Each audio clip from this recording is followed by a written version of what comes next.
ধুবুৰীক যদি শিৱসাগৰ বনাব পাৰি তেন্তে শিৱসাগৰক কিয় ধুবুৰী বনাব নোৱাৰি? ধুবুৰী অসমৰ ভিতৰৰ অংশ নহয়নে? নমস্কাৰ, মই মহচিন আলম আৰু আপোনালোক সকলোকে দ্য ছ'চিয়েল মহচিনলৈ স্বাগতম জনাইছোঁ। আজি আমি আলোচনা কৰিব গৈ আছোঁ বৰ্তমানৰ অসমৰ আটাইতকৈ বেছি প্ৰচলিত বিতৰ্ক ৰেজাউল কৰিম চৰকাৰৰ বিষয়ে। তো বলক আজিৰ ভিডিঅ'টো আমি আৰম্ভ কৰোঁ। কোন হয় ৰেজাউল কৰিম চৰকাৰ? ৰেজাউল কৰিম চৰকাৰ ডাঙৰীয়া হ'ল আছুৰ পিছত অসমৰ আটাইতকৈ ডাঙৰ অৰাজনৈতিক সংগঠন সৌদ অসম সংখ্যালঘু ছাত্ৰ সন্থাৰ চমুকৈ আমছুৰ সদ্য বিদায়ী সভাপতি। তেখেতে 20 বছৰৰ পৰা আমছুৰ প্লেটফৰ্মত সংখ্যালঘু জনতাৰ হৈ মাত মাতি আহিছে। ৰেজাউল কৰিম চৰকাৰ ডাঙৰীয়াই অসমৰ 1 কোটি সংখ্যালঘু জনসাধাৰণক প্ৰতিনিধিত্ব কৰে, যি নেকি অসমৰ সৰ্বমুঠ জনসংখ্যাৰ 3 ভাগৰ এভাগ। ক্ষমতায় মূৰত ধৰিলে এদিনাখন কিন্তু ক্ষমতা মাটিত পৰি যায়। আপুনি নাভাবিব যে অসমৰ মুখ্যমন্ত্ৰী আপোনাৰ মৃত্যুৰ আগদিনাখনলৈকে অসমৰ ৰাইজে দি থৈছে।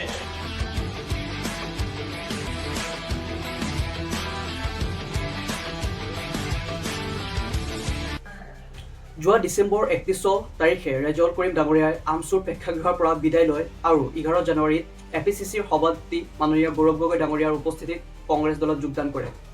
যোগদানৰ পিছতে ৰাজনৈতিক জীৱনৰ প্ৰথমখিনি ভাষণত তেখেতে কয় বৰ অসম গঢ়াৰ কথা, উজনি আৰু নামনি অসমৰ মিলাপ্ৰীতিৰ কথা। আৰু সেই মিলাপ্ৰীতিৰ কথা ক'বলৈ গৈ তেখেতে এনেকুৱা এষাৰি বাক্য কয়, যি বাক্যই গোটেই অসমত তোলপাৰ লগায়।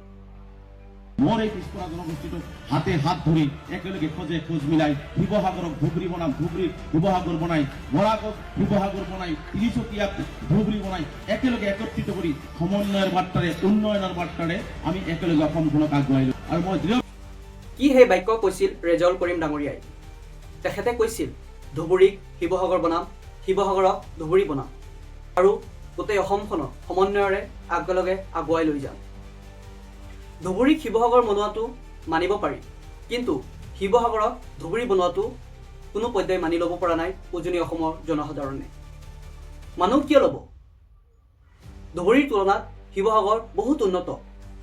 ধুবুৰীত মুছলমান জনসংখ্যা প্ৰায় 90%, আনহাতে শিৱসাগৰৰ মুছলমান জনসংখ্যা মাত্ৰ 10%। সেই ধুবুৰীক শিৱসাগৰ বনোৱাৰ কথাটো বহুত চিন্তনীয়। তাৰোপৰি বৰ্তমান অসমত বিজেপিৰ ৰাজনৈতিক হাতিয়াৰ মিয়া বাংলাদেশী আদি নেৰেটিভছ উচ্চ স্তৰত চলি থকা সময়ত এনেকুৱা এটা বাক্যই সকলো অসমীয়াৰ মনোমগজুত প্ৰশ্ন উত্থাপন কৰাটো একেবাৰেই স্বাভাৱিক। আৰু তাৰে চেক লৈ বিজেপিয়ে বিৰোধীক আক্ৰমণ কৰাৰ সুযোগ কেতিয়াও নেৰে। সেয়েহে বিজেপিয়ে তেওঁলোকৰ IT চেল, তেওঁলোকৰ এজেণ্ট সকলোকে এক্টিভ কৰি দিছে আৰু সেই মৰ্মে উজনি অসমৰ সংগঠনসমূহে কংগ্ৰেছ আৰু ৰেজাউল কৰিম ডাঙৰীয়াৰ বিৰুদ্ধে প্ৰটেষ্ট কৰা আৰম্ভ কৰিছে, যিটো নেকি একেবাৰেই স্বাভাৱিক আছিল। বাংলাদেশী বোলৰ মানুহ এজনে বৰ অসমৰ কথা ক'ব নেকি?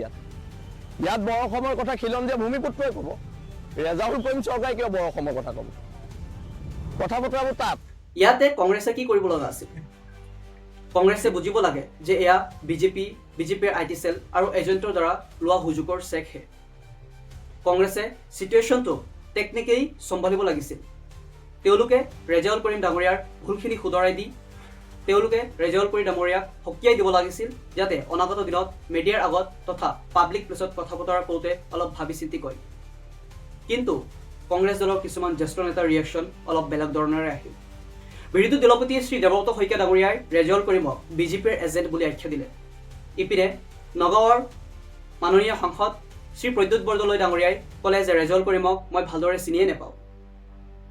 এপিচিচিৰ সভাপতি শ্ৰী গৌৰৱ গগৈ ডাঙৰীয়াই ৰেজাউল কৰিমৰ নামটো কওঁতে ভুলকৈ উচ্চাৰণ কৰিলে।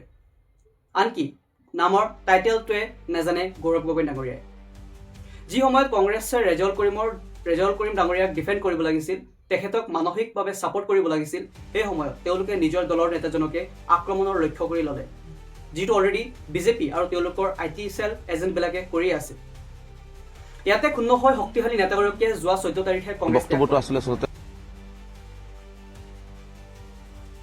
এই পদত্যাগৰ প্ৰতিক্ৰিয়া হিচাপে দেৱব্ৰত শইকীয়া ডাঙৰীয়াক প্ৰশ্ন কৰোঁতে নেতাজনে ক'লে যে তেখেতে গমেই নাপায় মুছলমানৰ কি প্ৰভাৱ আছে কংগ্ৰেছৰ ওপৰত। ৰেজাল কাৰামক বিজেপিয়ে হিৰো বনাব বিচাৰিছে বুলি তেওঁ হিৰো হ'ব নোৱাৰে নহয়। মুখ্যমন্ত্ৰীৰ লগত তেওঁতো বহুত ভাল, মই জনাত তেওঁ কংগ্ৰেছক সমালোচনা কৰি থাকে। মুখ্যমন্ত্ৰী তেওঁৰ এজেণ্ট সদায় থাকে বুলি কয়। পুৰণা টাৰ্মবিলাক এক্সপায়াৰী হ'ল কি জানি নতুন এজেণ্ট পঠাইছে, সেইটোও চাবলগীয়া কথা। এই সমগ্ৰ ঘটনাৰ পাছত বিভিন্ন জনৰ পৰা বিভিন্ন প্ৰতিক্ৰিয়া আহিছে।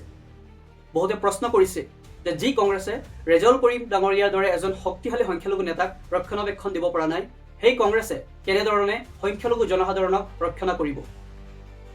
কেৱল ভোট বেংকৰ স্বাৰ্থত কংগ্ৰেছে ইমান বছৰৰ পৰা সংখ্যালঘুক ব্যৱহাৰ কৰি আহিছেনে?